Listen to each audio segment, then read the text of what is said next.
What is dinner? What is a meal? Which is better, a truffle or a peach? I thought I knew the answers to these questions. I was wrong. I'm Anthony Burdain, and for over 25 years I've been a chef in New York City. At the end of the 20th century, it was good to be a chef. I understood, I thought, the roots, the fundamentals, the boundaries of my trade. I was comfortable with those parameters. I knew certain things to be true. Art was good, science was bad. Food in its most natural state, or coaxed into submission by application of heat, was good. Food that was processed was bad.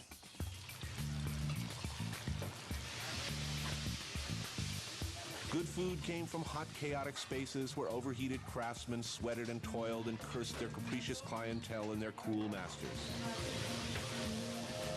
Food technologists were people who only bred giant, flavorless fruits and vegetables, primarily for long shelf life and consistent coloration. But could a scientist also be an artist? Could something soulful, beautiful, and delicious be produced under laboratory conditions? I didn't think so. And then came Ferran Adria. Things are different now. The recently published Bulli cookbook, weighing in at nearly 10 pounds, is perhaps the hottest, most sought-after, revolutionary document in the annals of cookbooks. Nearer to the black monolith in 2001: A Space Odyssey than a cookbook, it's gaped at, debated, pored over by chefs around the world, an object both spectacularly impressive and intimidating. Carrot foams, aerosol spaghettis, pastoless raviolis created in secret laboratories with the help of biochemists and an industrial designer. And behind all this is a chef named Ferran Adria. Before I met Ferran Adria, I dismissed him publicly as the foam dude, and privately hoped that he would take his weird science approach to cooking and fade away. But like a bad penny, he kept popping up. It's no exaggeration to call Ferran Adria the most controversial chef on the planet. His restaurant, El Bulli, is hands down the most sought-after reservation. Now, I've come to terms with the fact that I'm getting old. I've come to terms with the fact that the world has changed. But none of that was helping me to understand what was going on in a restaurant in a remote area of the Costa Brava, in a laboratory in Barcelona, or inside the mind of Ferran Adria. And I had to find out.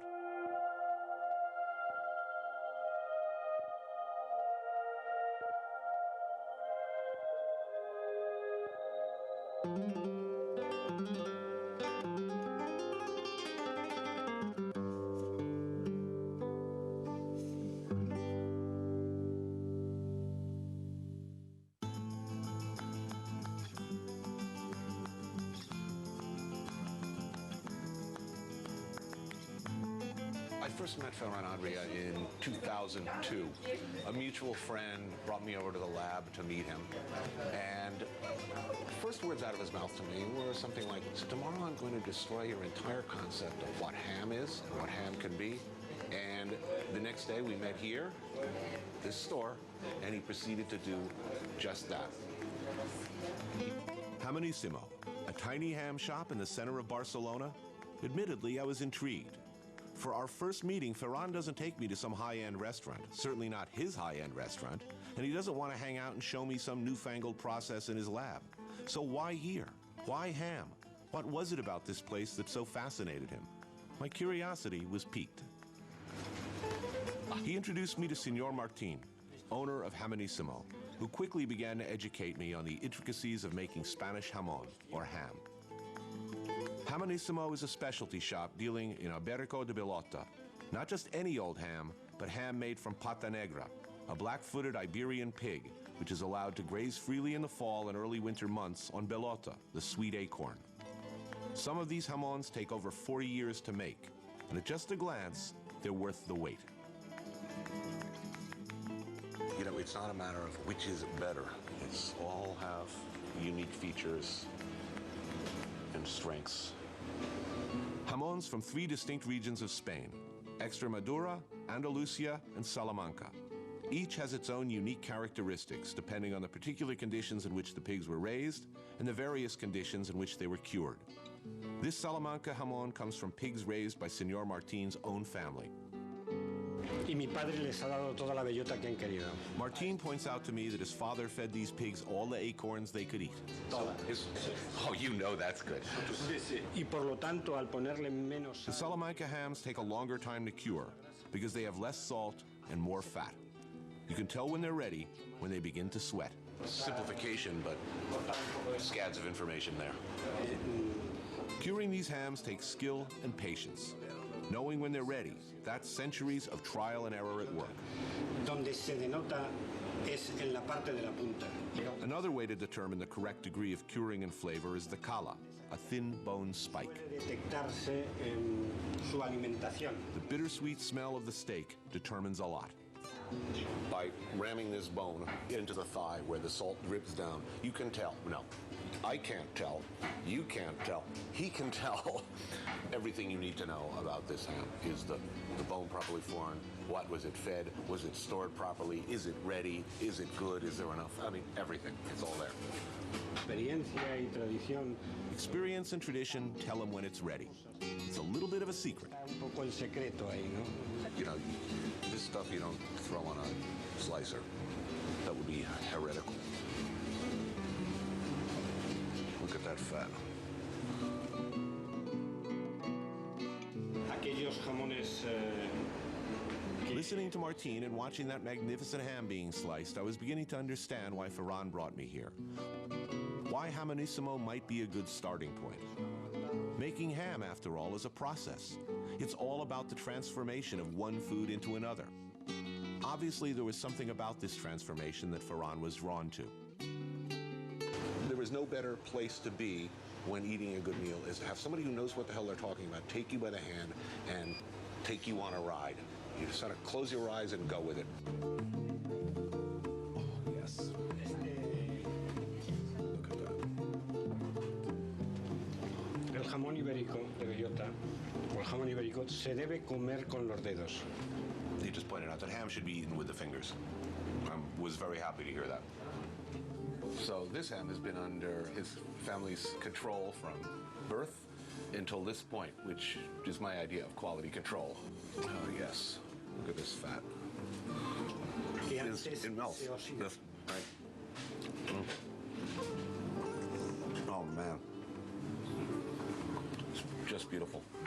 El animal lo consigue a partir de los 60 días de estar en el campo andando libremente. We're discussing the fat.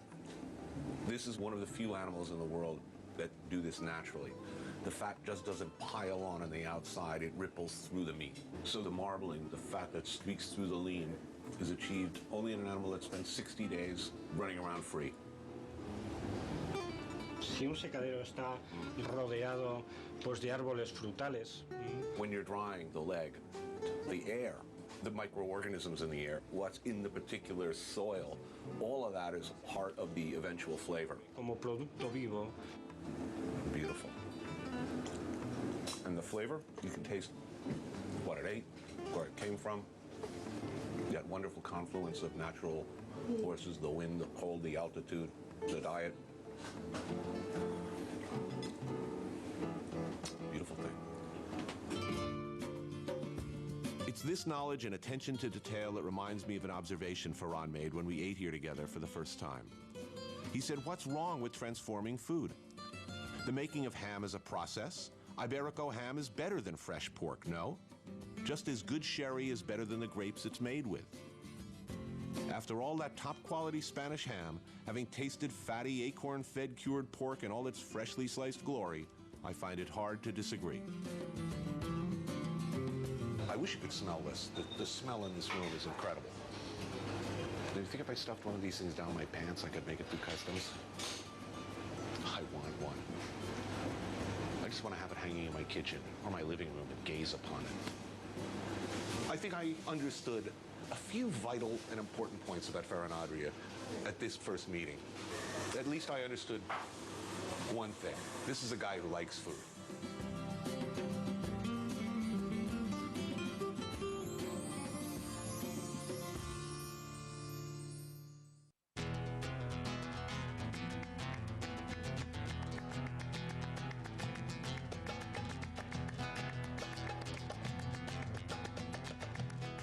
People say that when you're talking about cooking, you're talking about cuisine, that there's nothing new under the sun.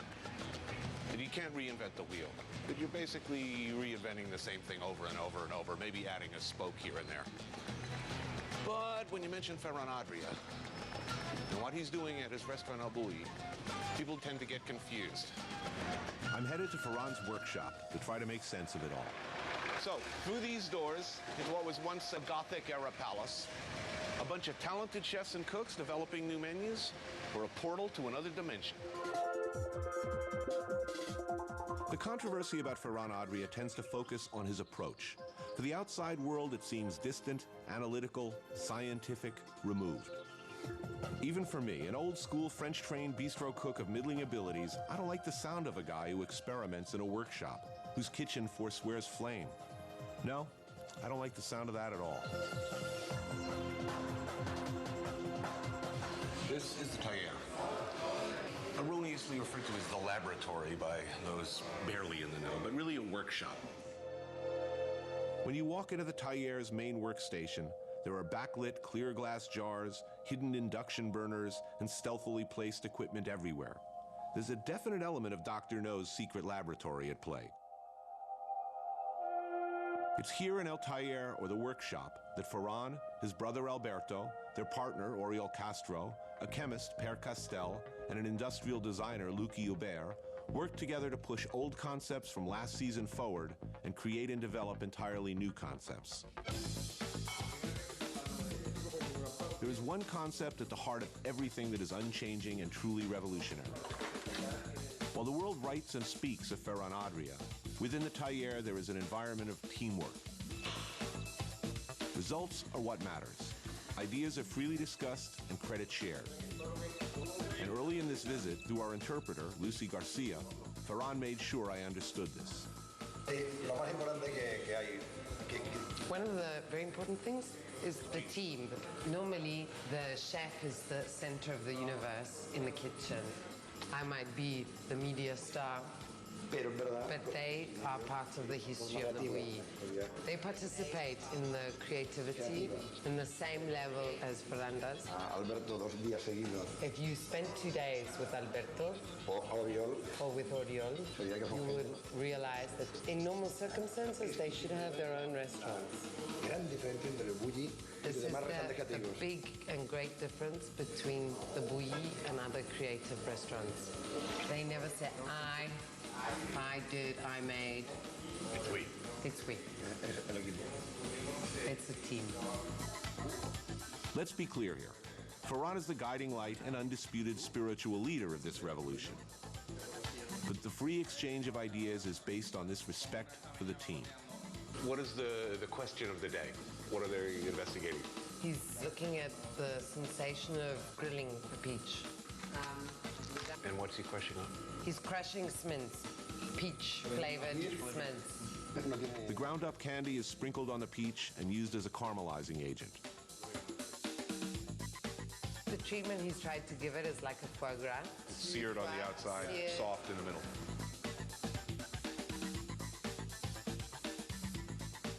It looks like sautéed foie. Que lo pruebe. Try it. ¿Es hot, eh? It does feel like it, doesn't it? Sí, demasiado cocido. It's a bit too cooked. Now, making peaches eat like foie gras is a cute trick, but the team, I learned, is also examining a deeper set of issues. For them, the kitchen was like for a lot of cooks. Foie gras, Foie gras, langosta. lobster, truffles. Y un día And one day, nos preguntamos por qué. why? We asked ourselves, why? Por el precio. The price. And we decided Una pera that a pear es igual que una urbina. is the same as any of the best fish. No mejor ni peor. Not better or worse. Igual. It's the same. And this, it seems, is the crux of Ferran Adria's philosophy. Here he is working on transforming and assigning value to foods that we would normally underrate as less important than others.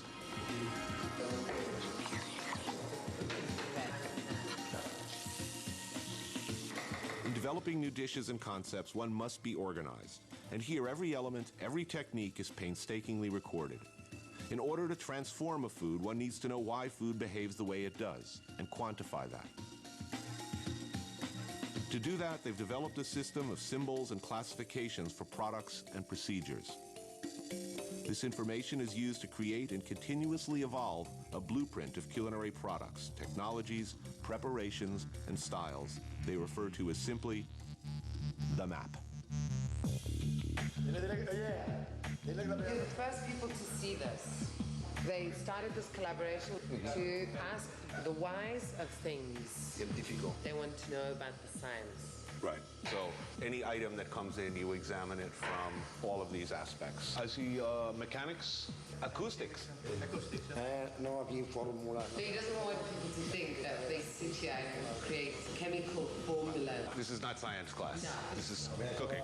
Es fantástico. As Ferran said to me, if I make you a Spanish omelet, I'm doing something I already know how to do. Here, we try to do things we don't know how to do. Whoever created the first omelet created a technique and a concept. The tailleur exists to create new techniques and new concepts, sometimes small, sometimes big, but always new. Pepino se come con limón, ¿no? Con vinagre. Cucumber is eaten with lemon or vinegar. What happens when you exaggerate the proportions? I've been exaggerating proportions for years, but these guys are working on a different plane. I'm just trying to catch up here. It could be a cucumber that has no flavor or taste. O bien es lima con textura. Or it's a lime with texture. If I told you this was a citrus fruit from Tasmania, you would say that, wouldn't you? Yeah, I might buy that.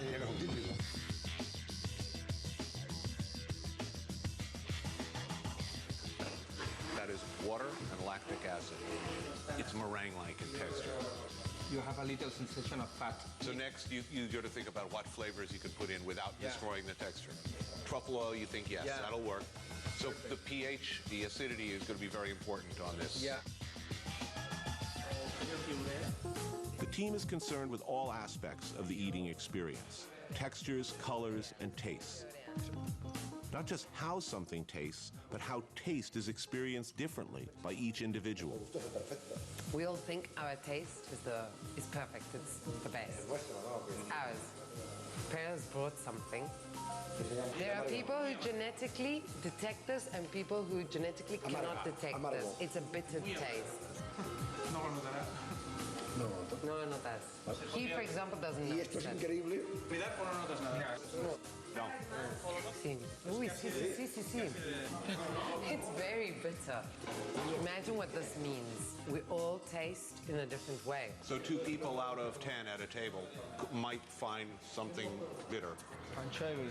Right.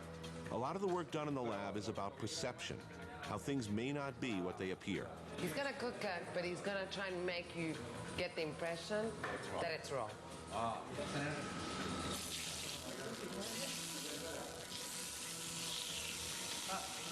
Y fíjate qué color más bonito de sardina. Look at the color. It's really beautiful. Yo necesito comer para... He has to eat it. You like it? Flavor roast. Right. But cuando lo ves, dices poco hecho. It looks undercooked, but it's cooked. No, it's perfect.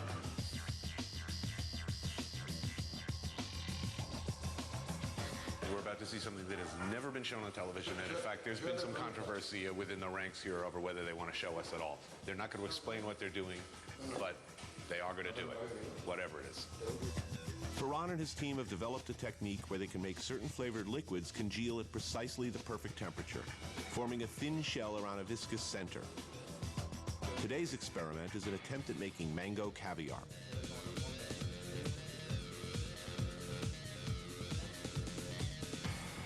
Some experiments end in failure. Está bien, pero está muy espeso. Still too thick. Pero está bien. Bien, bien seco. Sometimes most experiments end in failure and need to be readdressed. Es muy mejorable, ¿eh? Can be very much improved. We're gonna try it more. That's exactly why the tailleur is so important. El año pasado vino Luqui, Last year, Luki joined them, un diseñador industrial. an industrial designer. Given that you can't just pop down to your local Kmart and pick up aerosol spaghetti dispensers or glassware for serving carrot foams, Lucky Hubert, the industrial designer, is a pretty busy guy. Not every item's purpose is self-evident, however. The rubber glove. I have to know. This is for the end of the meal. Ok, se llena bien, hacer un bite. We're a little bit wild. Todo el trabajo que All the work gives an image of being quite cold and distant. todo esto. We only do this to serve people and make them happy.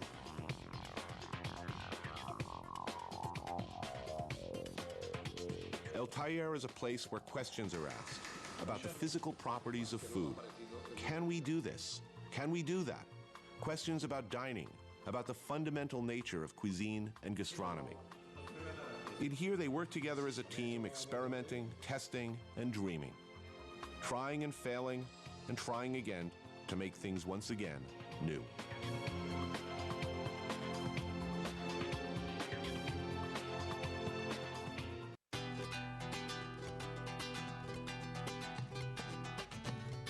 Two hours north of Barcelona, Spain, along the Costa Brava, nestled in a small cove surrounded by trees, is El Bulli, Ferran Adria's tradition-defying, trend-setting restaurant.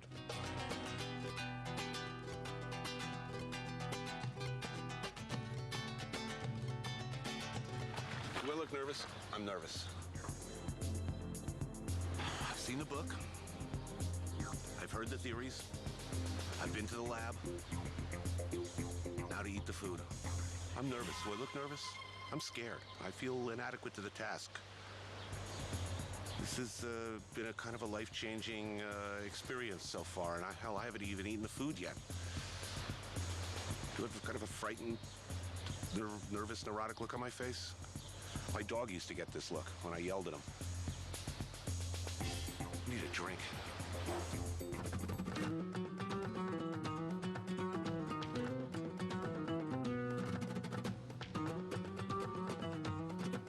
The first thing one notices when entering El Bulli is that it is indeed a restaurant, not a palace, a spaceship, a temple, or the culinary equivalent of Euro Disney.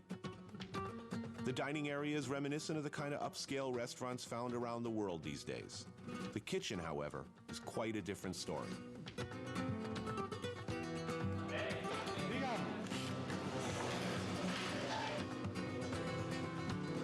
If the taller is defined by the freewheeling exchange of ideas in a collegial environment, this is a disciplined army of food professionals, putting on the equivalent of a Broadway show in 32 acts.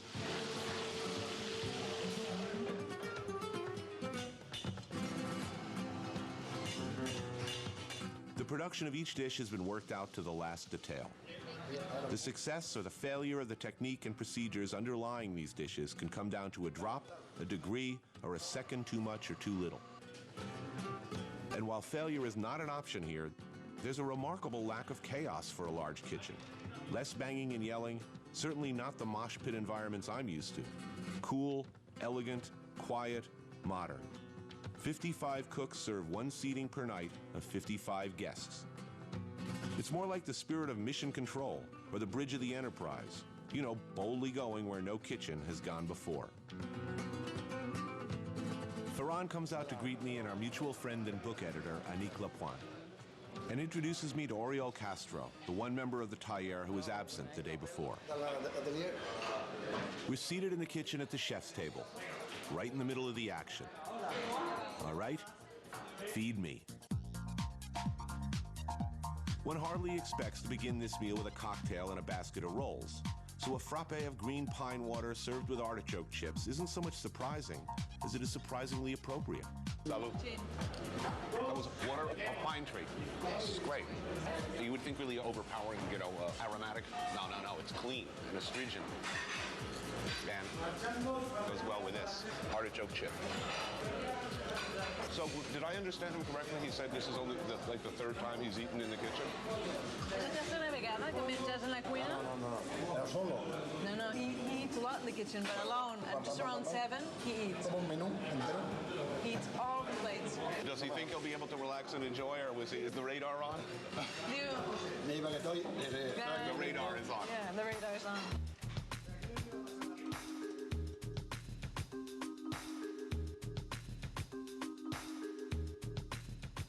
Out of the corner of my eye, I begin to see strange and wondrous shapes and textures emerging from the kitchen.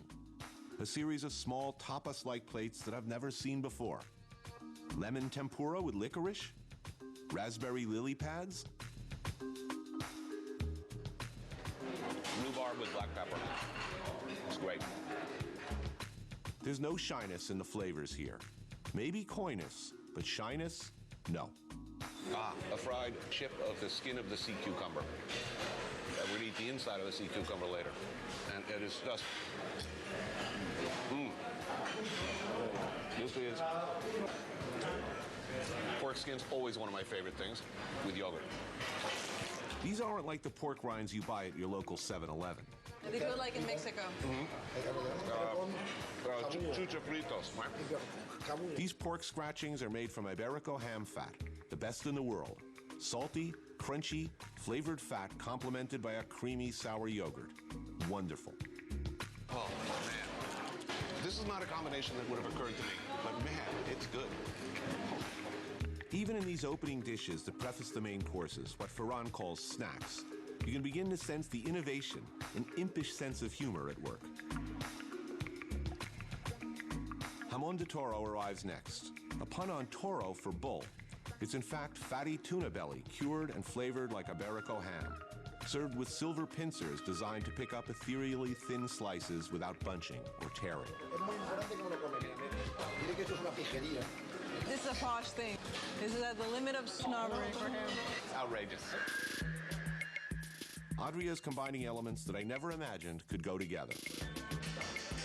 Jamon. Cherry with ham. Cherry with ham. It looked like a cherry and white fondant. It's a cherry dipped in Iberico ham fat. So you get this full Iberico ham fat flavor, already a good thing, and then this clean, sort of a cleansing cherry. It explodes in the center. They're outrageous. And when you're an innovator like Adria, it's not only about the thoughtful combination of elements that is new, but the process in which they're combined that's so unique. The next course is called Golden Egg. A single raw egg yolk shellacked in caramel. A tiny golden pillow. Like a number of Adria dishes, registers flavors on the tongue in distinct sequence. First shock, disorientation, then comforting reassurance. It tastes raw egg yolk. Egg yolk. Caramel. In 1996, it's a technique they discovered. They can caramelize everything they want. Yeah, it's two or three distinct flavors inside this. Geez, what's next? A cheese ice cream sandwich? Oh, yeah. A tiny Parmigiano ice cream sandwich is an extreme example of playing on comfort food. I've never had anything like this before, but this has many memories for me. In some years, you'll see it in the supermarket.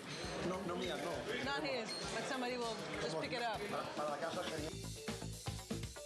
Again and again, things are not what they seem. He suckers you in and then gives you something else. Apple caviar. Tiny, beautiful globules of unearthly apple essence are served in a caviar tin. Looks like caviar, but tastes like pure apple. A revelatory and thoroughly delicious practical joke.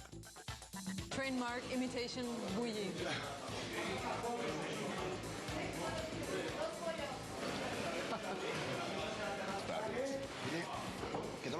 All the cooks in the world are going crazy to know how this can be done. This is the only one we haven't explained to everybody. It's got the same feel as caviar. They explode in your mouth just like caviar, like beluga.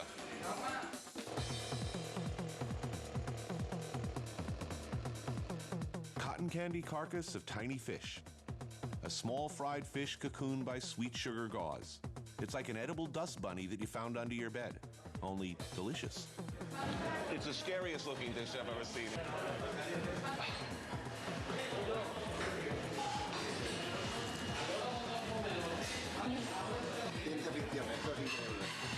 This is science fiction.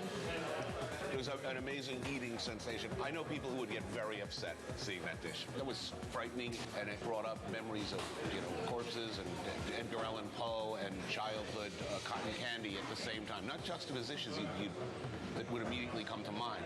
As soon as you bite in, it makes immediate sense. Adria watches me closely as I eat each course, things rarely as they appear. His face lights up again and again as my face registers surprise, confusion, astonishment.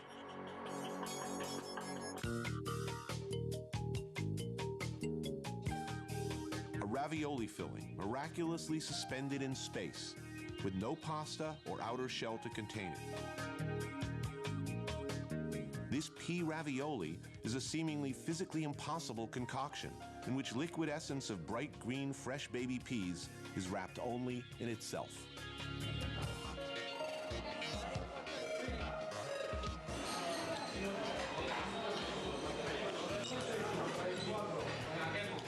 It's outrageous. It's ravioli without ravioli skin. It's as if you had, no, there's no as if, there's nothing like it. It just kind of, it immediately dissolves into liquid essence of green pea, and yet the entire dish is essentially green pea. There's no pasta on the outside. There's nothing holding it together. It's just kind of.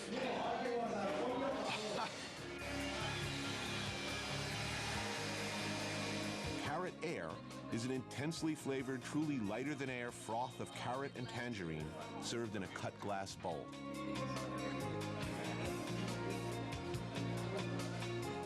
I accidentally inhale while bringing a spoonful to my mouth, aspirating some into my lungs. Delightful, but dangerous. You know, they say, I inhaled that dish. I really did. I had no idea how light it was going to be. And I inhaled as I was putting it in my mouth. I'm kind of having the childhood I never had here, actually. There's definitely a sense of wonder. Yeah, there is that. I don't think he'd mind hearing that. A lot of the dishes have an initial flavor, and then a secondary, and then a tertiary, and then an aftertaste. Oh, pardon me. More surprises to come. I've heard about this. This is another kind of revolutionary process here. The improbable, even inconceivable sounding iced powder of foie gras with foie gras consomme is truly one of those important ideas Adria spoke of back at the tailleur. How the frozen, finely ground foie gras powder maintains its structural integrity in a bowl of hot foie consomme, I will never know. It defies physics. This powder melts, it's cold, it's frozen, and it melts immediately into a hot. You know, I live and breathe foie. That made it all new. That was like eating it for the first time. This was one of those 2 or 3 great ideas he was talking about at the tailleur, right? But really, if you want new emotions, and really big emotions, you need new techniques. These are smart and useful techniques, not just a pose or technique for technique's sake. Ferran elicits surprise and wonder with honest innovation and process. What he does is a direct challenge to the perceived wisdom of centuries of classical cooking.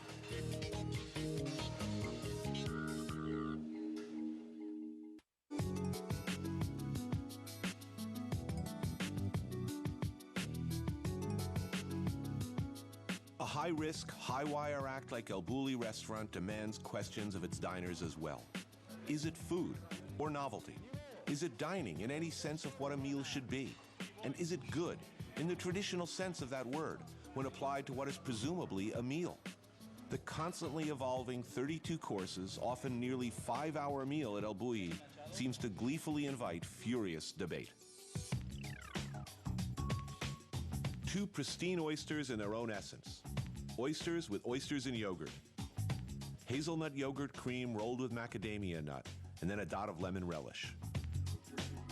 When eaten in sequence, it takes the tongue on a wild yet strangely familiar trip around the world, and then right back to your first oyster.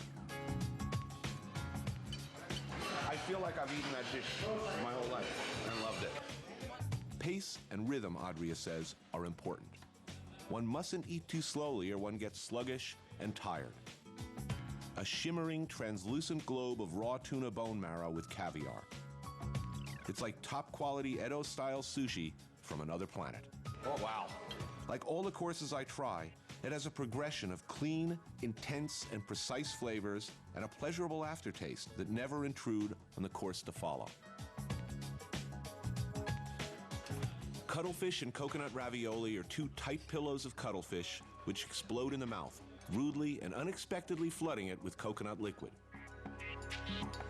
There's no fusion here. You know, there's no blending of flavors into a muddy, sort of a general crowd of flavors all combining to make one flavor. There are individual clean flavors that you kind of put together, either all at the same time or in rapid succession. Scampi with rosemary is scampi in its own sauce, made largely from the good stuff found in the head. The rosemary is a sprig of fresh rosemary served on the side to be sniffed and discarded so as not to blow out the palate by actually eating the strong, highly aromatic herb. Why does this make sense? Why is this working for me? It says 70% of the plate is the scent. And if you ate the rosemary, everything would taste rosemary. Right, no. So Just the smell. You smell, Right. and you ate the scampi. We never use the scent to eat, but you use it to drink wine. Socially, it's not well received. He sees it as an obligation. Get people smelling food again. Nothing seems to go to waste in this kitchen. Earlier in the meal, we ate the deep-fried skin of a sea cucumber. And next up is its meaty interior, garnished with rhubarb and mentaiko, a spicy cod roe condiment. You remember the skin you ate before? Yes. Oh, that's great. So this is inspired by Rafa's, a place that I have yet to eat, by the way, but his favorite I'm guessing his favorite restaurant on earth. He's honoring a 20-seat restaurant in town, right? Yeah, we'll find out tomorrow. Con lo único que me enfado en cocina es cuando dicen que en el bulli hay cosas The raras. only thing that angers him is when people say that there's a strange thing in a bulli. There are new things, but they're not strange. Pero que en nuestra memoria tenemos siempre. We have the memory of these tastes. 2 meters of Parmesan cheese spaghetti is one long strand of cheese-flavored consomme, suspended with agar-agar, coiled in the bowl like a small portion of spaghetti carbonara. The future is here. Very cool. To be slurped up and into the mouth in one long, loud, sucking movement. Okay. As Mr. Adria is only too happy to demonstrate.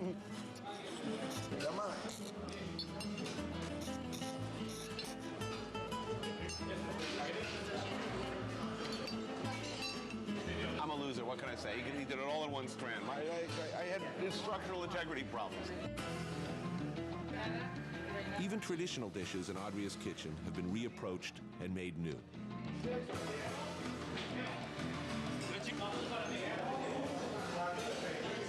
It's a cannelloni of bone marrow and truffle And the rabbit. with rabbit brains. And oh yeah, it's over the top. Oh wow. I sit and eat what is for me by turns a delicious, shattering, wondrous, confusing, strangely comforting, frightening, and always wonderful meal. And then the desserts. Marble soup. Delicate marbles of coffee and rosewater floating in lychee soup. Something called chocolate soil is next, looking like a pile of dirt and pebbles, but is actually pure chocolatey goodness. A Wonder Bread appearing loaf called the morphing virtually disappears on the tongue, leaving no residue or trace of having once been there. Where'd it go? And finally, snowballs, shavings of lemon ice with the consistency of new snow, with a surprise filling of strawberries, lemon, and roses. A delightful remembrance of a snowy day. Snowball. Oh, I love the little chips. it looks like snow.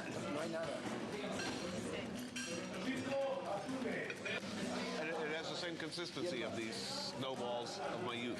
If the school bully ever threw a snowball like and it hit you right in the mouth, the consistency was just like this. Only this is much more delicious.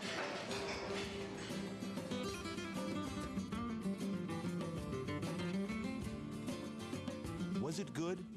I don't know if that's a word one should use when describing the El Bulli experience. It's challenging, fun, constantly entertaining, a fantastic shock to the system, an amusement park ride, a bold, bold statement, a work of art in every sense of that word. He goes at food, he goes at the dining experience like a film director.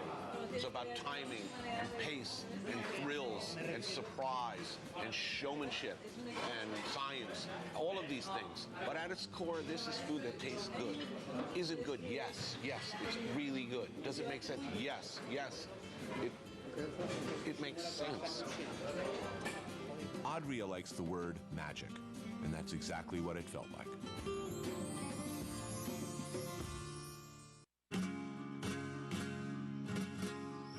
If the experience at El Bulli workshop and restaurant weren't enough to give me insight into Ferran Adria's mind, philosophy, and food, the next day he asked me to meet him in the center of the small town of Roses, Spain, to have lunch at one of his favorite restaurants in the world.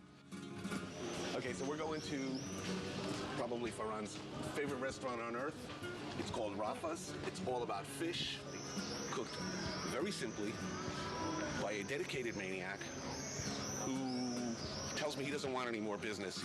There's not enough great fish in the world to handle the business he has, so I'm not going to tell you exactly where this place is. Eat your heart out. And it is here, I think, that the true nature of Adria revealed itself. Rafa's is a simple, informal 20-seat restaurant that serves impeccably fresh but decidedly straightforward seafood. Almost always cooked with only sea salt and a little olive oil.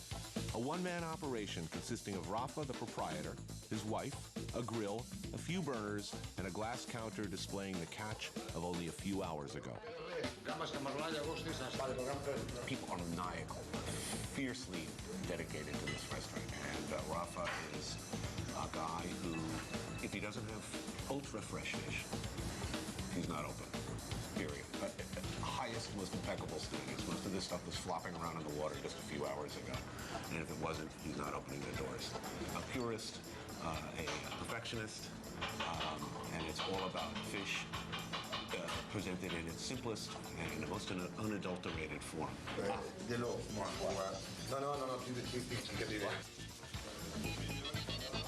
One would think that there's an incongruity between the food we ate last night and the food that we're eating today. But I don't think so. I think it's all of a part.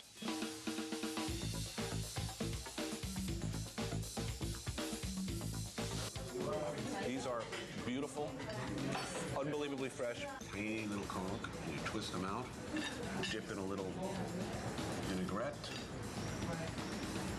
and look at that thing. Tagliarina. They're steamed with a little white wine. I think there might have been some garlic near it at one point, but it's sweet, unadulterated. A plate that incorporates just langoustine and water and nothing else, and gets to the heart of the matter, which is La mémoire de la goût. the memory of taste. In the end, this is what it's all about. What goes on in there. You know, this is sauce that God made. Oh, yeah. He loves fish, he tells me, and he uses the fish at Rafa's as a reference for his sense memory. His work, as he sees it, is to try to understand and to see if he can do something new with this, and yet still remind a person of their first taste of fresh fish. In his own new and miraculous way, that's exactly what he's doing.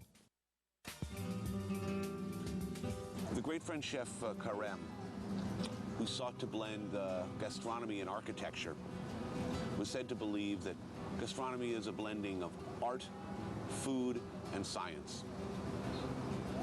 Was he right? I don't know, but he has a distant cousin, perhaps, in Adria. Before I met him, I didn't know what to think of Ferran Adria. To tell you the truth, what little I knew about him, the conceptual nature of his work, the revolutionary nature of his work, it was deeply threatening to me, and I think to a lot of other old school chefs and cooks. This is not your ordinary food. You ask yourself at the end of this experience, what is a meal? What should a meal be? What can a meal be? Should food be science? Should food be art? I don't know. But I think these are questions that Ferran Adria asks every day and explores every day. What he does is a challenge to the very foundations of what we do. The realm of the possible becomes suddenly much larger in strange, fabulous, and slightly scary new ways. Things are different now.